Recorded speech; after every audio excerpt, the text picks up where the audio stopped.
मां के बिना जो मां होती है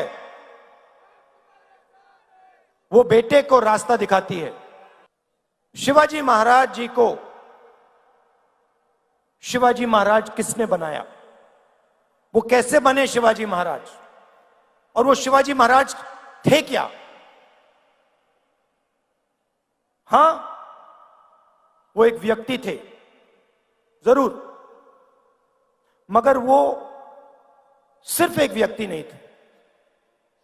उनमें और हम सब में क्या फर्क था? फर्क यह था कि वो महाराष्ट्र की आवाज थे।